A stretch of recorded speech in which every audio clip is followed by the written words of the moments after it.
Coach Prime and Jackson State continue to bring highly talented players to the Tigers program. The most recent one being a former West Virginia Mountaineer who they just might regret signing. Let's talk about it.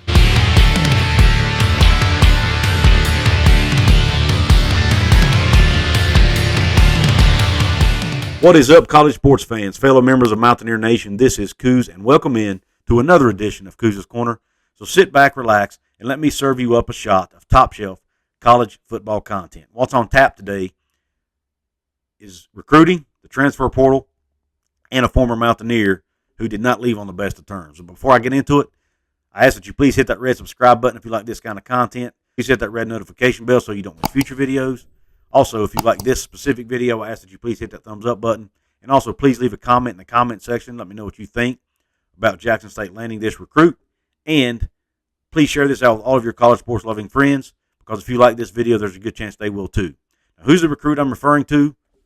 I'm talking about Darel Middleton.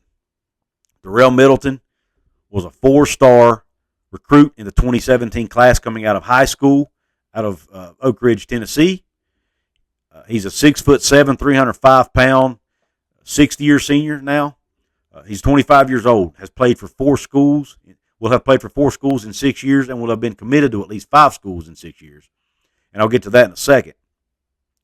But he was a 4-star recruit in the 2017 class, ended up playing 2 seasons at East Mississippi Junior College and helped lead them to a national championship there. After 2 seasons there, he went to Tennessee, was recruited to Tennessee by Coach Jeremy Pruitt. He played 2 seasons at Tennessee.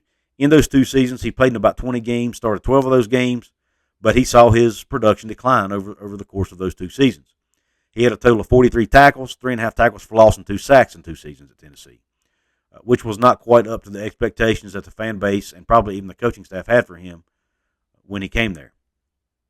Now, since he had another year of eligibility because of the pandemic, he decided to finish his career somewhere else. So in 2021, he decided to transfer and play for my West Virginia Mountaineers.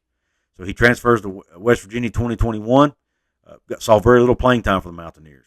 After the 3rd game of the season, he decided to leave the team, citing that they weren't giving him the proper opportunity to play and weren't utilizing his talents. Now, in the one game he did play for West Virginia, which was against FCS opponent Long Island University, he had 2 tackles, a tackle for loss, and a sack. So good numbers, but in very, but like I said, against Long Island, an FCS team. Now, he did not leave West Virginia on the best of terms. Multiple times in press conferences, I heard Coach Brown say that Darel Middleton needed to lose weight, and he wasn't doing that. But yet Darel Middleton blames the coaching staff for not giving him the opportunity. Well, it sounds to me like Darel Middleton wasn't living up to his end of the bargain and wasn't doing what he was asked to do by the coaching staff. If they wanted him to lose weight, he should have lost weight. Apparently, he didn't do that.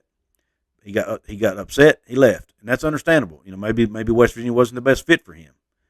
I'm not a big fan of guys leaving teams in the middle of the season, but West Virginia has benefited from guys doing that before as well. Hence, Lynn J. Dixon, our current running back. So it's not always a bad thing, and sometimes there probably are legit reasons. However, what really disappoints me is the comments he made to Voice of Morgantown, who covers West Virginia. He reached out to Middleton to get clarification as to why Middleton left, and some of the things Middleton said were a little eye-opening. He talked, like I said, he mentioned how he didn't feel like they gave him the chance he deserved. But one of the quotes he made in that interview was this, and I quote, "That staff is ruining lives and needs to go. I'm not saying this because I'm leaving. I've been thinking this for a while now, and so have a lot of the players on the team. You'll see there's going to be several players leaving soon," end quote. Well, he was right. Several players did leave the team. We had 17, 18 players leave the team after the season through the portal. But it appears, through hearing Neil Brown's press conferences, through hearing other staff members talk, through hearing media members who were close to the team, that a lot of those guys who transferred, not all of them, but several of the guys who transferred were locker room issues, were locker room problems. They were bringing down the camaraderie and the chemistry of the football team. So, and it sounds to me like potentially Darel Middleton was one of those guys. I mean, heck, he wasn't even on the team that long. So how could he know that the coaching staff's ruining lives if he wasn't even there but a few months, number one? And two, why make it a point to make that statement? Now, as a fan, I've always said I wish players would give reasons they leave, and he did. So for that, I respect it. I don't necessarily agree with it, but I respect the fact that he said it. He also talked in that interview about how the staff didn't communicate. He gave an example of how he was supposed to wear a suit for home games and wasn't made aware of that, and one of the players had to remind him of it. He claims the staff never told him they wore suits. He claims he never even had a conversation with Coach Neil Brown. I don't know. That's possible, I guess, but like I said, he wasn't even on the team that long.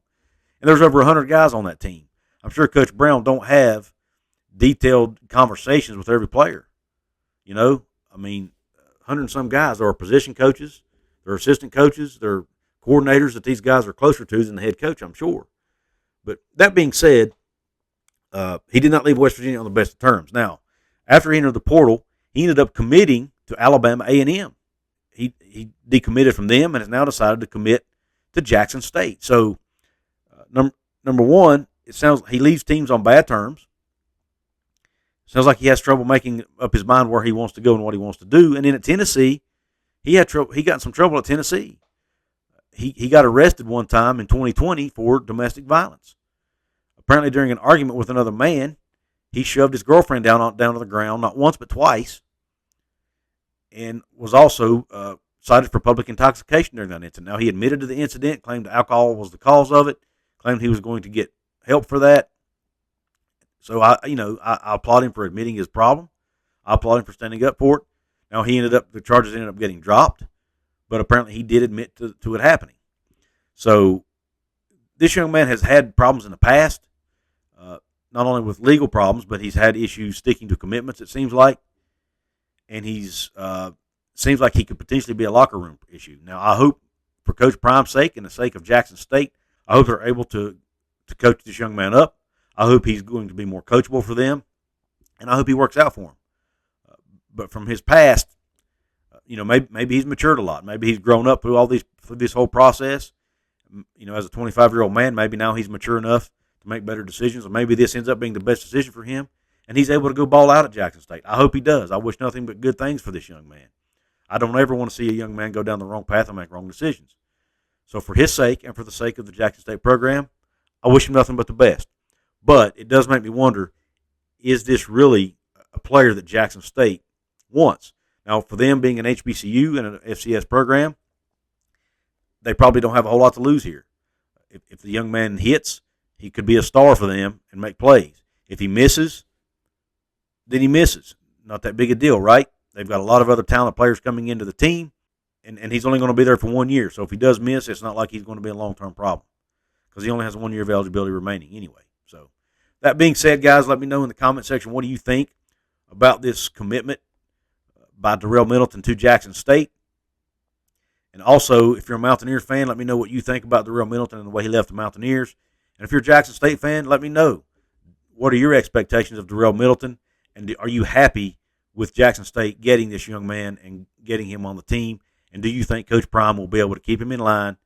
And do you think he will be coachable for Coach Prime and his staff? I want to hear your thoughts. Guys, if you want to support my channel financially, I ask that you please do so. There are several ways you can do it. Number one, you can buy a shirt like the one behind me in my merch store. You can also buy coffee mugs, hoodies, ball caps, mouse pads, iPhone cases, face masks, aprons, backpacks, book bags, you name it, I've got it.